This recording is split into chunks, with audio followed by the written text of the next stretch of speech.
बोलो जयकारा बोल मेरे श्री गुरु महाराज की जय। सभी गुरुमुख प्रेमियों से सप्रेम जय सच्चिदानंद। ज्ञान के मार्ग में शुरू से ही ज्ञान का मार्ग तो शुरू ही अभेद से होता है। इस कारण इस साधना को अभेद भक्ति कहते हैं। इस मार्ग में सेवक पहले सब ब्रह्म रूप है, सब कुछ ब्रह्म रूप है, ये निश्चय करता है। ये जब निश्चय हो जाता है, सबसे पहले ये निश्चय करना पड़ता है कि जो कुछ भी नजर आता है, जो कुछ भी है, सृष्टि की रचना सब ब्रह्म रूप है। पहले ये विश्वास करता है, फिर उसके बाद खुद स्वयं मैं भी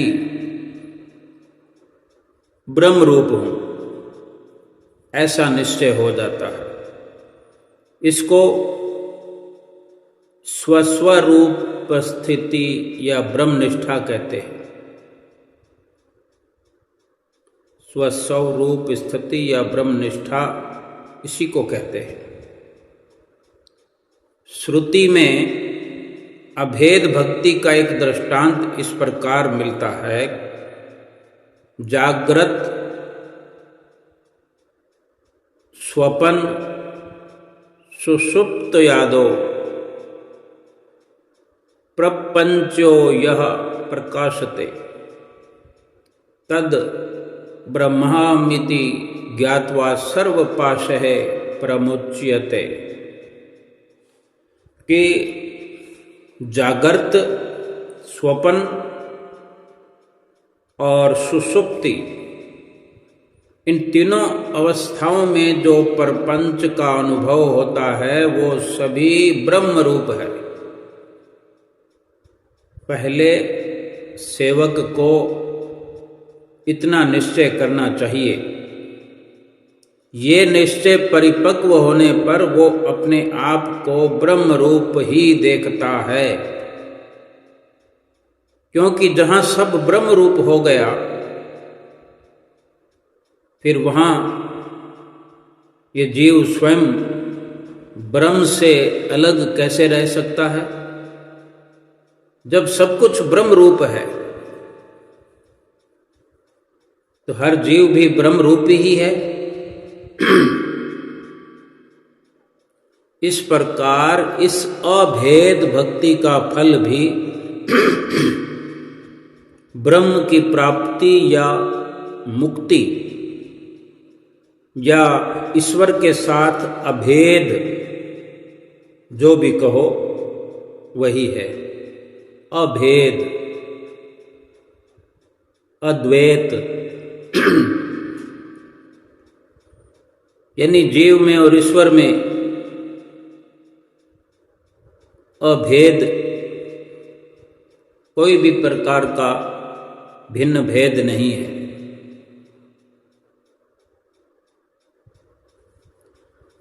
अब भक्ति और ज्ञान का स्वरूप समझिए। अभेद भक्ति की साधना में यानी ज्ञान योग की साधना में साधक विचार का सहारा लेता है और विचार से अपने आप को परमात्मा से अभिन्न निश्चय करता है। जीव विचार करता है कि मैं सत्य चित्त आनंद स्वरूप आत्मा हूं, मैं सत्य हूं, इसलिए त्रिकालाबाधित होने के कारण मेरा जन्म मरण नहीं होता। मैं चित्त हूं, इसलिए चैतन्य स्वरूप होने के कारण मैं ज्ञान स्वरूप हूँ, और इस कारण ज्ञान प्राप्ति के लिए मुझे यत्न नहीं करना है। फिर मैं आनंद स्वरूप हूँ, और सुख पाने के लिए मुझको जगत के प्राणी पदार्थों की बिल्कुल भी जरूरत नहीं है। फिर मैं शरीर नहीं हूँ, इसलिए जन्म मृत्यु जरा व्याधि आदि शरीर के धर्म मुझको पीड़ा नहीं दे सकते। मैं प्राण नहीं हूँ, मैं प्राण नहीं, इसलिए भूख प्यास आदि प्राण के धर्म मुझको व्याकुल नहीं कर सकते। इसी प्रकार मैं इंद्रिय नहीं हूँ, इसलिए इंद्रियां तथा उनके विषयों के संयोग वियोग से उत्पन्न होने वाले सुख दुख मुझको छू भी नहीं सकते। फिर मैं अंतःकरण नहीं हूँ, मैं अंतःकरण नहीं हूँ, इसलिए शोक मोह राग द्वेष कर्ता भोक्ता आदि अंतःकरण के धर्म मेरे पास पहुँच नहीं सकते। जैसे सूर्य के प्रकाश के द्वारा प्राणी मात्र अपने अपने शुभ अशुभ व्यवहारों में लग जाते हैं, जैसे ही रात का गहन अंधकार मिट जाता है, सूर्य उदय होने पर सूर्य के प्रकाश में ही हर इंसान शुभ और अशुभ व्यवहारों में लगना प्रारंभ कर देते हैं। जिसका जैसा कार्य होता है, कोई पाप करता है, कोई पुण्य करता है, जैसा जिसका जी चाहे। परंतु इससे सूर्य की किरणों को कोई किसी प्रकार का सुख दुख हर्ष शोक नहीं होता है।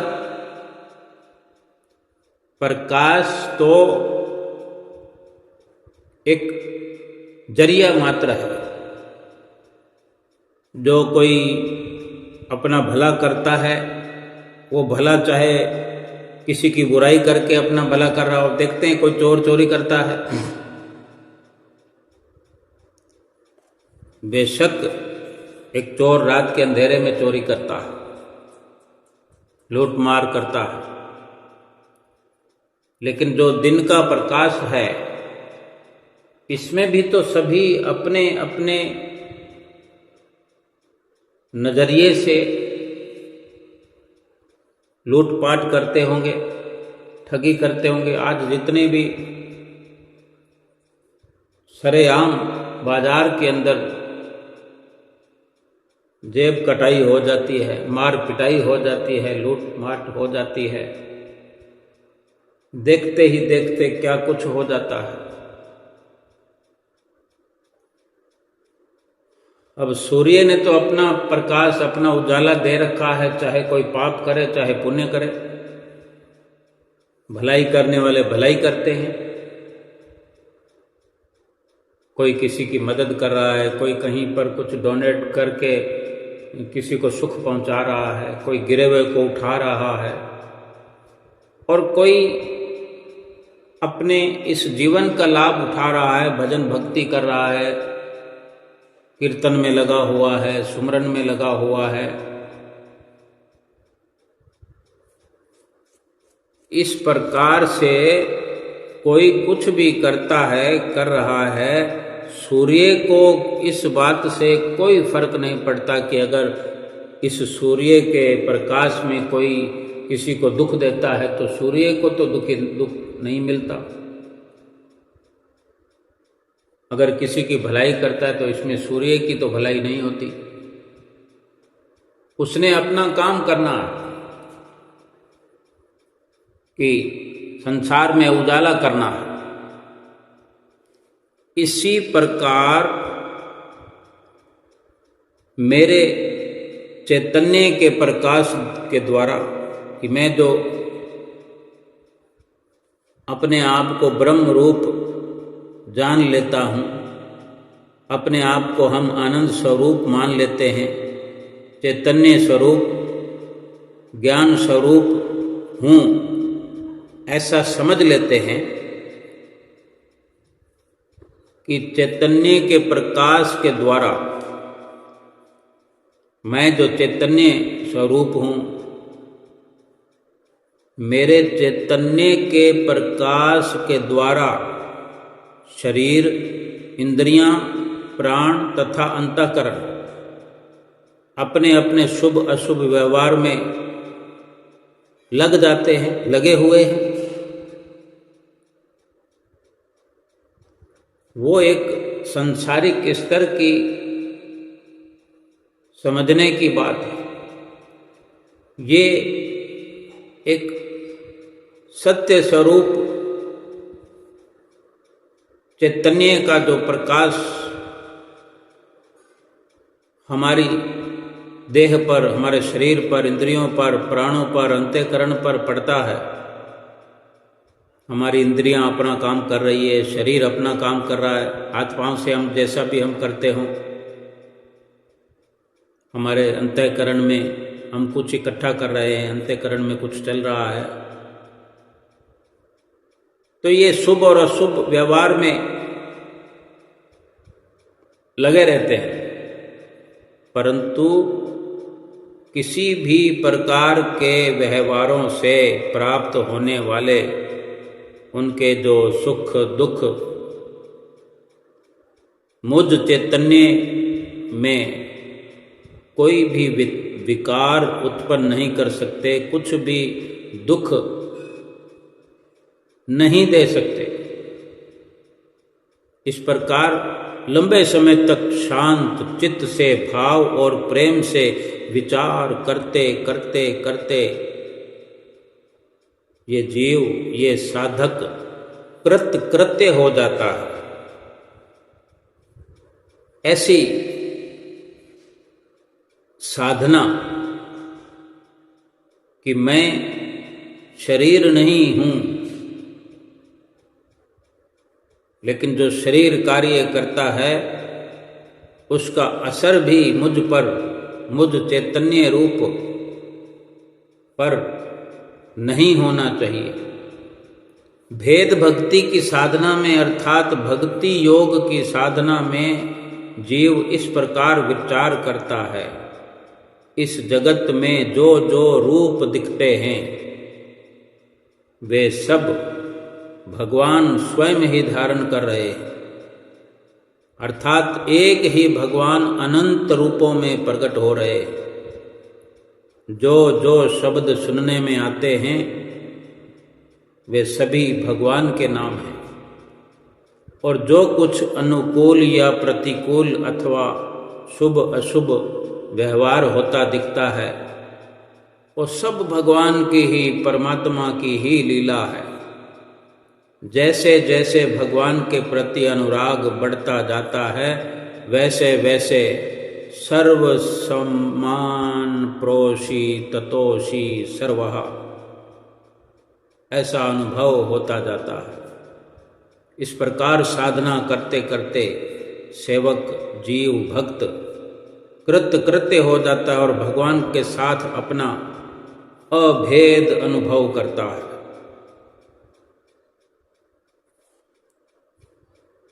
जहाँ इस प्रकार हम इन दोनों साधनों में ही समान रूप से आवश्यक बात यह है कि साधक को साधन चतुष्टय संपन्न होना चाहिए, क्योंकि इसके बिना कोई भी साधना सिद्ध नहीं हो सकती।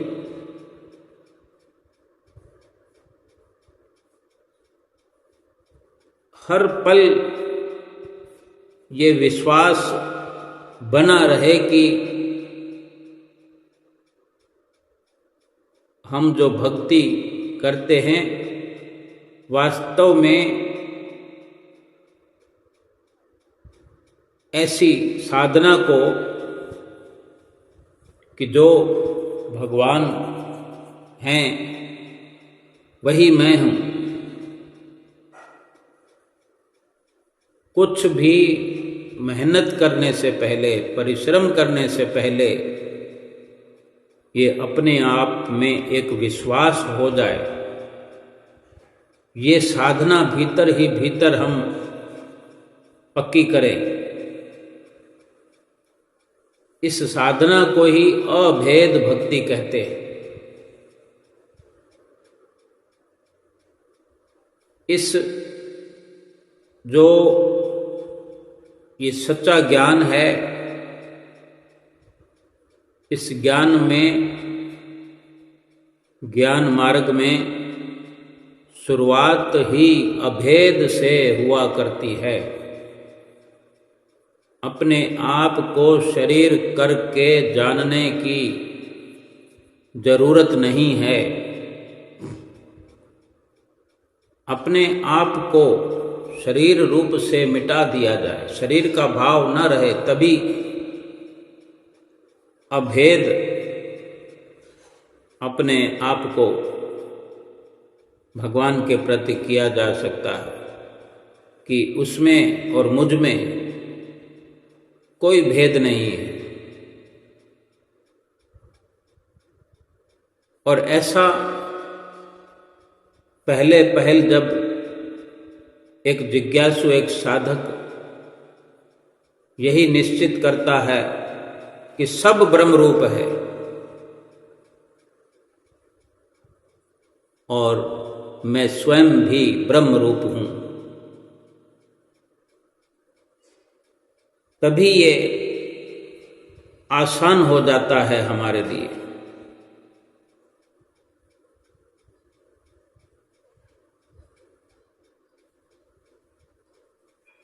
आज ईश्वर का भजन करने के लिए, परमात्मा का भजन करने के लिए सबसे उत्तम, सर्वोत्तम अवसर कौन सा है, इस पर भी विचार किया जा सकता है। परंतु उससे पहले ये निश्चय कर लेना आवश्यक है कि मनुष्य जन्म की सार्थकता, मनुष्य की इस दुनिया में आने की, मनुष्य जन्म को पाने की सार्थकता क्या है? भजन करने में ही सार्थकता है। सार्थकता मनुष्य जीवन की सार्थकता भजन करने में ही निहित है, भोग भोगने में नहीं। अगर भजन नहीं करेगा इंसान तो फिर भोग तो भोगेगा ही, भोग ही भोगता रहेगा जीवन भर। भोगों की कमी नहीं है। भोग भोगने में, चाहे उनमें सुख कहो या दुख कहो, ना तो सुखों वाले जो लगता है कि सुख भोग रहा हूं, ना तो वो सुखी होने वाले हैं, उससे ना कोई सुख, आत्मा को सुख मिलने वाला है, और ना ही कोई पीड़ादायक जो हम अनुभव करते हैं कि ये तो कष्ट हो रहा है, दुख हो रहा है, ना तो इसमें कुछ भला है, ना सुख अनुभव करने में, क्योंकि वो दोनों ही झूठे हैं। और ये भजन करने से अपने आप मनुष्य जीवन की लक्ष्यता का ज्ञान, असल ज्ञान होने लगता है। शरीर पर आने वाले सुख हों या दुख हों, उसका असर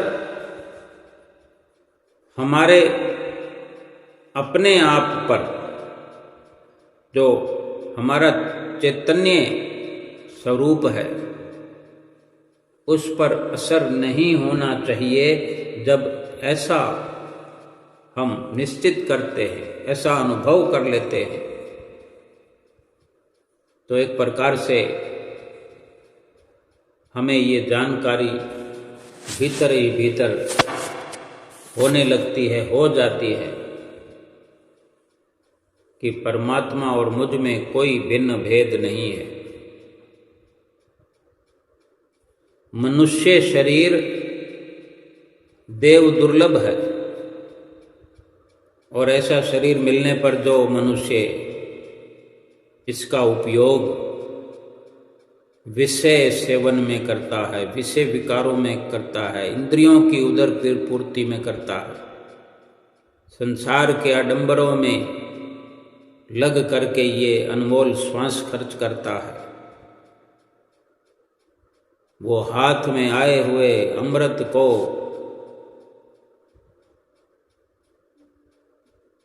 उड़ेल करके, अमृत से भरे हुए भांडे को, बर्तन को उलट करके उसमें जहर भर रहा है और फिर वही जहर पीने की मूर्खता करता है, कर रहा है।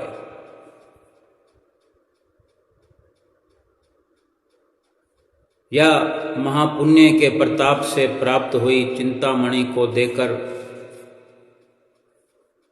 गुंजा की चमकती हुई माला ले लेता है।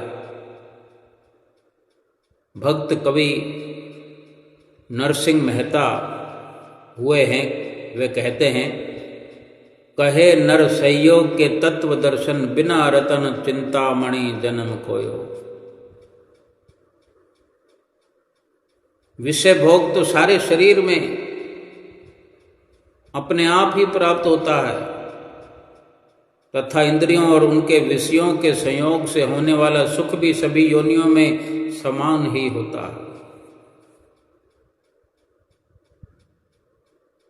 दूसरों की दृष्टि में सुख भोग में तारतम्य भले ही दिख पड़े, परंतु प्रत्येक प्राणी अपनी दृष्टि से तो समान ही सुख का अनुभव करता है। जिस सुख का अनुभव एक सूअर विष्ठा खाने में करता है, जैसे उसी सुख का अनुभव सूअर को विष्ठा खाने में होता है, एक मच्छर को वही सुख किसी दूसरे प्राणी को काट लेने में होता है, उसका लहू पीने में होता है। देखते हैं हम, मच्छर का तो इंसान के शरीर से बड़ा गहरा संबंध रहा है। जब तब भी मच्छरों का इंतजाम करना पड़ता है। थोड़ी सी लापरवाही करते हैं, कहीं बैठ जाते हैं, कहीं अंधेरा या कहीं साफ सफाई का अभाव हो तो मच्छर काट काट के बुरा हाल कर देते हैं। घंटों तक फिर शरीर में खुजाते रहते हैं, लेकिन मच्छर को सुख अनुभव होता है। किसी को काट कर उसका खून थोड़ा सा चूस लेता है, फिर वो प्राणी, चाहे वो बच्चा हो, बूढ़ा हो, युवा हो, खुजलाता रहता है शरीर को, कितना विचलित कर देता है। एक छोटा सा जीव है मच्छर, उसको भी वही सुख अनुभव होता है। सूअर को विष्ठा खाने में वो सुख अनुभव होता है। जिस सुख का अनुभव एक भेड़ को हरी हरी घास खाने में होता है, जिस सुख का अनुभव एक राजा को 36 पदार्थ भोजन करने में होता है, और वो वही सुख है जो एक गरीब आदमी को नमक और रोटी खाने में होता है। एक गरीब आदमी नित्य प्रति रोटी खाता है, भूख लगने, गहरी मेहनत कर, कड़ी मेहनत करने पर जो भूख लगती है, और जब नित्य प्रति उसका यही खाना है कि नमक मिर्ची घोल कर भी खाते हैं, अचार से भी खाते हैं, रूखी सूखी रोटी में भी वही सुख उसको अनुभव होता है कि मुझे खाना मिल गया। और वहीं एक राजा षट रस भोजन, या कहें कि 36 प्रकार के भोजन, वही सुख गरीब को गरीबी के कारण केवल रोटी और नमक मिर्ची का संयोग बनने से वही सुख होता है। और इंद्र को अपने अमृत भोजन में वो सुख मिलता है। सुख की अनुभूति जहाँ है वहाँ एक ही है। हम भले ही सुअर और भेड़ के सुख को तुच्छ समझते हैं कि ये भी कोई सुख है, और एक राजा 36 प्रकार के भोजन खाने वाला गरीब के सुख को तुच्छ समझे भले ही, कि जो नमक मिर्ची से रोटी खा रहा है, राजा तो यही समझता है कि ये भी कोई सुख है। किंतु इसी प्रकार देवलोक भी हमारे सुख को तुच्छ मानते होंगे। इसका 1200 इसका कारण यह है कि सुख किसी पदार्थ में से नहीं आता। अगर किसी पदार्थ में से सुख आता होता तो सबको सभी पदार्थों में आता।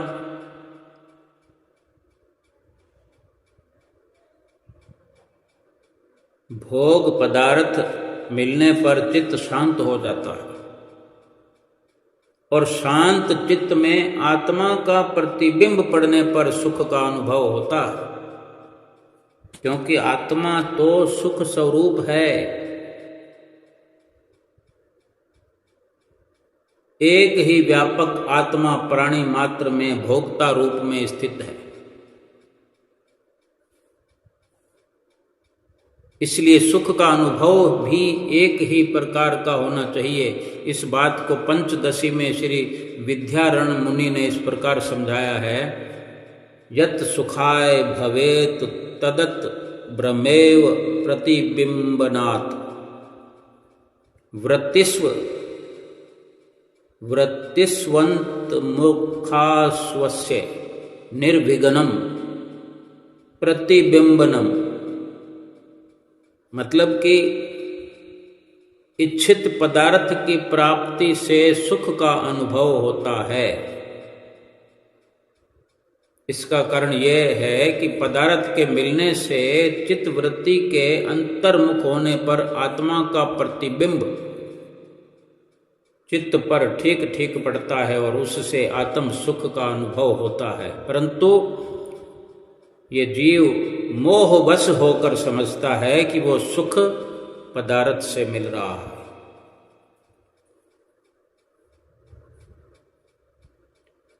अधिक और इसको विस्तार पूर्वक समझने के लिए इस तरीके से समझें कि एक भोग पदार्थ कोई भी कुछ भी प्राप्त करने की इच्छा हुई और उसकी प्राप्ति के लिए चित्त व्याकुल हो गया। कभी भी हमने देखा होगा कि हमारे मन में कोई किसी वस्तु को प्राप्त करने की इच्छा हो गई और उस वस्तु को पाया जा सकता है। अगर कुछ रुपया पैसा लगता है तो सोचो कि हमारे बजट में है, हम खरीद सकते हैं, उसको पा सकते हैं। और इसी प्रकार किसी भी वस्तु को प्राप्त करने की इच्छा हुई, चाहे वो पहनने की वस्तु है, खाने पीने की वस्तु है, श्रृंगार करने की वस्तु है, कुछ भी हो, चलने फिरने की गाड़ी मोटर हो, रहने के लिए मकान बंगला हो, किसी भी प्रकार की इच्छा हुई और उसकी प्राप्ति के लिए फिर मन जो है व्याकुल हो गया कि वो कब हाथ आए, कब प्राप्त हो, कब वो वस्तु वो पदार्थ मिल जाए। पदार्थ प्राप्त हुआ और उससे चित्त शांत हुआ। चित्त के शांत होते ही उसमें आत्मा का प्रतिबिंब पड़ा, आत्मा की परछाई पड़ी। आत्मा तो सुख स्वरूप है, जहां भी उसका वो सुख स्वरूप वाला एक झलक सी पड़ेगी तो सुख का अनुभव होगा ही। इस प्रकार सुख का अनुभव चित्त के शांत होने से मिला। जब किसी चीज के लिए व्याकुल होते हैं हम, वो चीज मिल जाती है तो वो जो व्याकुलता है एक बार समाप्त हो जाती है, चित्त शांत हो गया। चित्त शांत होते ही उसमें आत्मा का प्रतिबिंब पड़ता है और सुख का अनुभव होने लगता है। भले थोड़ी, अब संसार के जितने भी सामान है वो क्षण भंगुर हैं, ये सुख उन सामानों के भी क्षण भंगुर सुख हैं, थोड़ी थोड़ी देर के लिए होता है।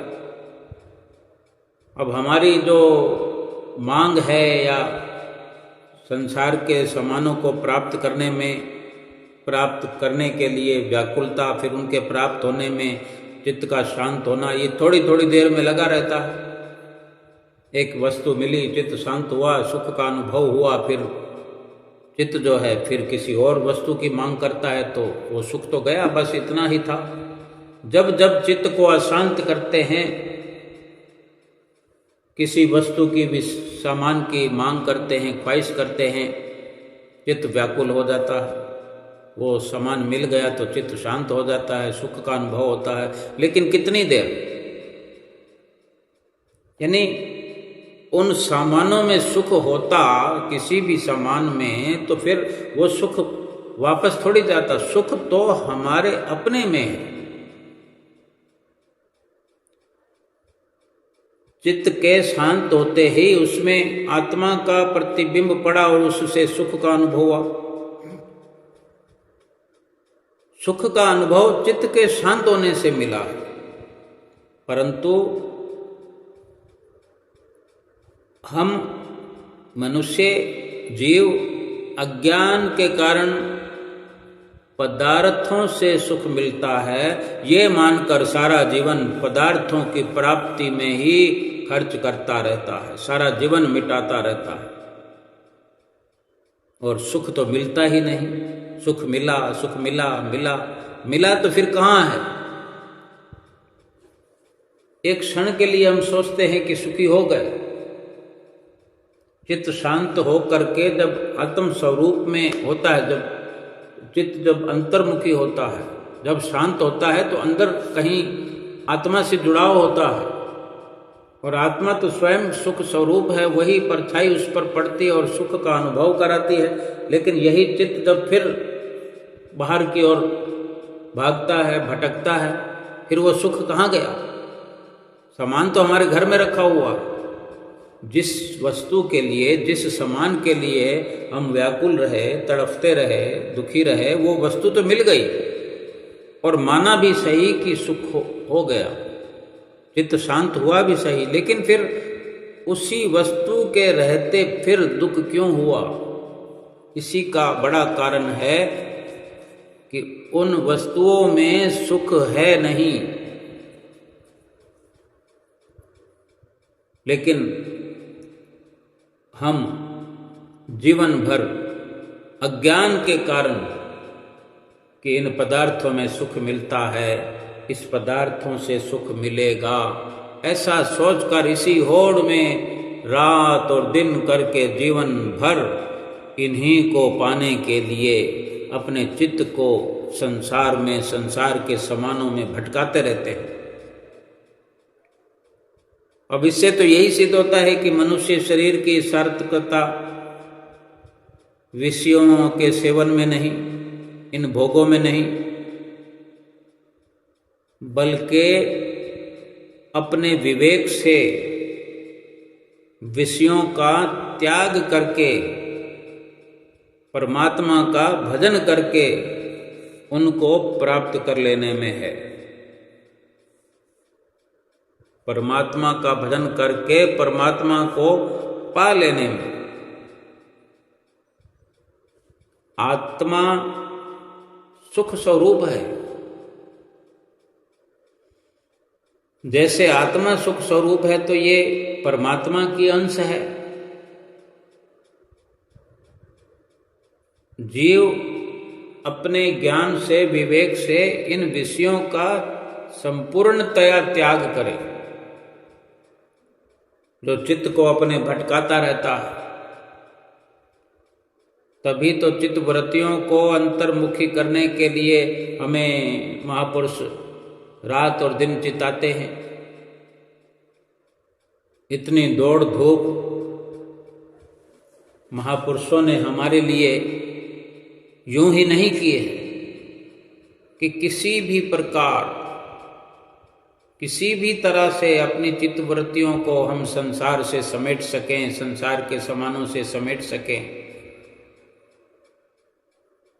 ये दरबार की रचना यूं ही नहीं हुई है। एक से बढ़कर एक आधुनिकता आज श्री दरबार में श्री गुरु महाराज जी ने हमारे लिए बनाई है कि कम से कम एक बार संसार से ध्यान हटे। कभी व्यास पूजा का पर्व है, कभी वैसाखी का पर्व है, कभी जन्म दिवस है, कभी माघी का पर्व है, कभी दीपावली, कभी होली, और जब तब इन त्योहारों पर, पर्वों पर गुरुमुख प्रेमी दौड़ करके, भाग करके जाते हैं। कहीं न कहीं सतगुरु की प्रेरणा भरी होती है। सतगुरु प्रेरणा करते हैं, उनको बुलाते हैं। थोड़ा सा भी दुख कोई भोगना नहीं चाहता, लेकिन श्री दरबार में पहुंचने के लिए, श्री गुरु महाराज जी के दर्शन करने के लिए तो अनेकों कष्ट सहन करने पड़ते हैं। घर से निकलना ही बहुत मुश्किल है, लेकिन जब सतगुरु की प्रेरणा हो जाती है, और सतगुरु की प्रेरणा प्राप्त करने के लिए भी तो जीव अपने घर में सतगुरु की याद करता है, नित्य नियम करता है, आधे अधूरे करता हो, आधा अधूरा स्मरण करता हो, बैठ करके ना करता हो, चलते फिरते करता हो, गुरु महाराज जी से पुकार लगाता हो, और थोड़ी छटपटाहट अपने अंदर पैदा करता है, थोड़ा वैराग पैदा करता है। भीतर ही भीतर जब ये कशमकश चलती है, एक संघर्ष चलता है, द्वंद्व युद्ध छिड़ जाता है, तो ये छोटे छोटे संस्कार, ये विचार, और इन्हीं विचारों के चलते चलते चलते चलते अब सतगुरु तो परमात्म स्वरूप है, परमात्मा है। हमारी दशा को हर वक्त देख रहे हैं, समझ रहे हैं, जान रहे हैं। और जब सतगुरु की दया हुई, मौज हुई, तो प्रेरणा से प्रेरित कर देते हैं गुरुमुख को, प्रेमी को, और सारे रास्ते बना देते हैं, जरिया बना देते हैं। घर बैठे बिठाए किसी को फोन आ जाता है, और ये भी घर बैठे ही जवाब मिल जाता है कि चिंता मत करो, टिकट हम करवा देंगे, आप तैयारी करो। जब सतगुरु की प्रेरणा होती है तो सारी रिद्धियां सिद्धियां लगा करके अपने प्रेमी को, अपने उस रूह को अपने पास आने का केवल निमंत्रण ही नहीं देते, बल्कि यूं समझो कि गाड़ी भेज देते हैं। कहने कहाने को कुछ नहीं होता, ये समझने की सारी बातें होती हैं। और जीव महसूस करता है, एक सेवक महसूस करता है कि ऐसा लगता है सतगुरु ने जैसे गाड़ी भेज दिया हो, जैसे बुलावा भेज दिया हो, मेरा कोई ख्याल नहीं था। और जो योजनाबद्ध तरीके से जाते हैं, हर बार जाते हैं, साल में 2-2, 3-3 बार जाते हैं, उनका भी अपना प्रारब्ध है कि उन्होंने वो सारी प्रक्रिया पार की है। आज जिनका कम अवसर है वो आगे चलकर बढ़ेगा। आज जिसका बिजनेस हजारों में है तो क्या हजारों में ही पड़ा रहेगा? जो यत्न करेगा, परिश्रम करेगा तो हजारों वाला बिजनेस लाखों में चला जाएगा, लाखों वाला करोड़ों में चला जाएगा, करोड़ों वाला अरबों में चला जाएगा। तो ये अपने पर निर्भर है। सांसारिक बिजनेस का तो पता नहीं है कि हमारे अपने चाहने से बढ़ेगा कि नहीं बढ़ेगा, लेकिन ये भक्ति और परमार्थ का, आत्मा और परमात्मा से मिलन का, इसमें निश्चित रूप से हमारी मर्जी, हमारा ख्याल पुख्ता होने पर 100% सफलता मिलेगी ही मिलेगी, क्योंकि इसी के लिए तो मनुष्य जन्म मिला है। कितना फिर सफर में परेशानियां आती है। कोई 2-2, 3-3 गाड़ियां बदल कर जाता है। गांवों से गुरुमुख प्रेमी जब आते हैं, गांव से किसी बस में चढ़ करके आते हैं। कोई सुबह सुबह ट्रेन होती है शहर से अशोकनगर जाने के लिए, ललितपुर जाने के लिए। कहीं तो सीधी ट्रेन नहीं है तो कोई दिल्ली से आता है, लेकिन पहले अपने गांव से चलो बस में बैठ करके। और ट्रेन सुबह है, सुबह ट्रेन है तो रात को 9 बजे के बाद कोई बस नहीं है गांव से, तो वो रात को 9 बजे बस से निकलेगा। चाहे घंटे, 1 घंटे, 1.5 घंटे, 2 घंटे का भी सफ़र हो, रात भर वो रेलवे स्टेशन पर बैठा रहेगा और सुबह अपनी गाड़ी में सवार होगा, गाड़ी में चढ़कर दिल्ली जाएगा। फिर दिल्ली से उसको सीधी ट्रेन मिलेगी। ये कहने के लिए बहुत हल्की बात हो सकती है, साधारण बात हो सकती है, लेकिन इसके पीछे कितनी जद्दोजहद है, कितनी मेहनत है, कितनी मुशक्कत, परिश्रम, कितना कष्टदायी सफ़र है। लेकिन जब सतगुरु की प्रेरणा हो जाती है और जब एक प्रेमी अपने प्रीतम के प्रेम में रंगा गया है, उसकी याद में खोया हुआ है, फिर कोई दुख नजर नहीं आता, असर नहीं होता। जब आत्म स्वरूप में स्थित होता है कि मैं सतगुरु से अलग नहीं हूं, फिर मुझे क्या पीड़ा होनी है। अगर ज्यादा नहीं तो कम से कम थोड़े दिनों के लिए ऐसा मान लिया, सतगुरु ने वो सारी शक्ति हमें भेज दी, सारी माया हमारे ऊपर से हटा ली है, तो फिर वो संसार में वो सुख नजर आना बंद हो जाता है, संसार के सामानों में वो सुख दिखना बंद हो जाता है, घर परिवार के साथ रहने में सुख या दुख का अनुभव होना बंद हो जाता है। वो केवल सतगुरु के प्रेम में ही, वो जो अभेद वाली बात है कि मुझ में और उसमें कोई फर्क नहीं है, फिर संसार का असर नहीं होता। और जब ऐसी स्थिति आती है तो फिर सुख और दुख का अनुभव भी नहीं होता। सुख क्या है? प्रभु के मिलने में, सतगुरु के दर्शन में क्या सुख है, ये बताने के लिए भी हम उपस्थित नहीं रहते। हमने देखा होगा, अनेकों बार देखा होगा, अलग अलग प्रकार से देखा हो। श्री गुरु महाराज जी श्री कार में आ रहे होते हैं, हम कहीं रास्ते में सड़क पर खड़े होते हैं, एक हॉर्न की आवाज़ आती है, तब हम चाहे 4 जने हों, 10 जने हों, एक जगह रुक जाते हैं। या हम अकेले हों, अकेले भी होते हैं तो किन्हीं किन्हीं विचारों में खोए होते हैं, चल रहे होते हैं। अचानक से हॉर्न की आवाज़ आई, हम रुक गए। वो सारे के सारे विचारों के साथ जो हम चल रहे होते हैं, वो सारे विचार एक दरकिनार हो जाते हैं, हम केवल सतगुरु के ध्यान में खो जाते हैं। उन घड़ियों में चाहे वो 1 मिनट की ही रचना हो, हमने अनुभव किया होगा। ऐसे खोए हुए हमें कुछ दिन दुनिया का हमें पता ही नहीं चलता कि हम कहाँ खड़े हैं, कौन हमें देख रहा है, कोई हमारा वीडियो तो नहीं बना रहा है, कोई हमारी बातें तो नहीं बना रहा है। दुनिया में ये सब चलता है।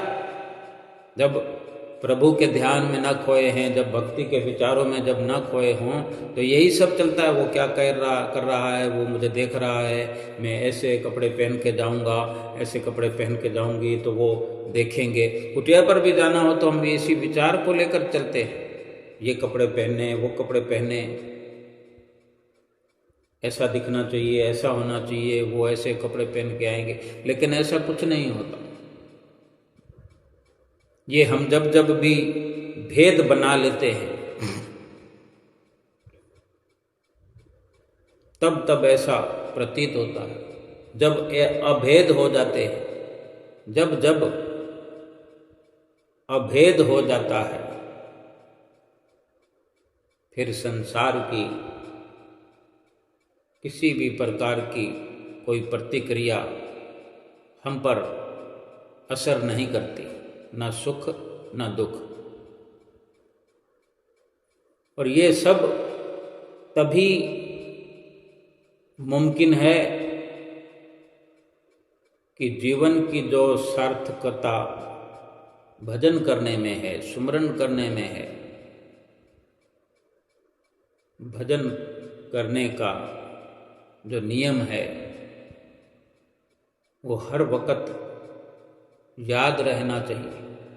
भजन करने का समय याद रहना चाहिए। भजन करने की शुरुआत को नियम पूर्वक लागू रखना चाहिए कि जीवन को जी रहे हैं तो ये मकसद बना रहे कि जीवन की सार्थकता ही भजन सुमरन में है। बाकी क्या है? इसी संसार में वो मच्छर भी सुख अनुभव कर रहा है और इसी संसार में राजा भी सुख अनुभव कर रहा है, वो गरीब भी सुख अनुभव कर रहा है। अमीर सोचता है कि बिना धन के, बिना साधनों के क्या सुख है, लेकिन सुख तो गरीब अपनी गरीबी में भी अनुभव कर रहा है। मच्छर 84 लाख योनियों का जीव जंतु है, वो भी किसी का खून पीने में, किसी को काटने में सुख अनुभव कर रहा है, मजा आता है उसको। लेकिन इन सब से ऊपर उठकर जो एक आत्मा का सुख है वो भजन करने में है, वो सुमरन करने में है। आत्मा को परमात्मा से मिलाने में है, आत्मा का साक्षात्कार करने में। पहले हम ये समझें तो सही कि हम आत्मा हैं। जब तक जीव अपने आप को आत्म स्वरूप जानेगा नहीं, अपने आप को आत्मा नहीं समझेगा, तो परमात्मा को भी नहीं जान पाएगा, परमात्मा से मिलने का भी जतन नहीं कर पाएगा, कोशिश नहीं कर पाएगा। और जब ये जानकारी हो जाएगी कि मैं शरीर नहीं, मैं आत्मा हूँ, और आत्मा को जो परमात्मा से मिलने का ये लक्ष्य है, जिस कारण ये शरीर मिला है, फिर शरीर का इस्तेमाल आत्मा को परमात्मा से मिलाने में इस शरीर का इस्तेमाल किया जाएगा, तो जीवन की सार्थकता सफल होगी, जीवन का लक्ष्य पूरा होगा। और नहीं तो फिर अपने अपने प्रकार से केवल सुखों, संसार के सुखों को ही सुख समझ करके भोगते जाओ, बार बार जन्म लेते रहो, बार बार मरते रहो। अच्छा लगता है तो ठीक है, कौन मना करता है, लेकिन महापुरुषों को दुख होता है, हमें दुख होता है, तो हम अपनी गलतियों पर क्या करें? गलतियां हम करके जो सजा भोग रहे होते हैं, तो फिर किसी को उल्हाना तो दे नहीं सकते, लेकिन वक्त यही है। फिर पछताए क्या बने जब चिड़िया चुग गई खेत। फिर तो पछतावा रहता है, इस दुनिया से जाते जाते पछतावा हो जाता है। लेकिन अब पछतावा ऐसे वक्त में होता है जब श्वास तो सब समाप्त हो चुके होते हैं, यानी चिड़ियों ने खेत चुग लिया होता है, फिर अब फसल थोड़ी काट सकते हैं, फसल तो बर्बाद हो गई। जो फसल बोनी थी बोई तो सही, लेकिन हमारे काम आने वाली नहीं है, और जो काम आने वाली थी तो वो चिड़ियों ने चुग लिया खेत। अब पछतावा क्या करे जब चिड़िया चुग गई खेत। तो इसलिए अभी बहुत वक्त है हमारे पास, बहुत समय है अभी, और ये तभी मुमकिन है जब अभी से चेत जाएं, समझ जाएं, होशियार हो जाएं, सचेत होकर के भजन करें, सुमरन करें, सतगुरु के वचनों का पालन करें और अपना लोक परलोक सुहेला करें। बोलो जयकारा बोल मेरे श्री गुरु महाराज की जय।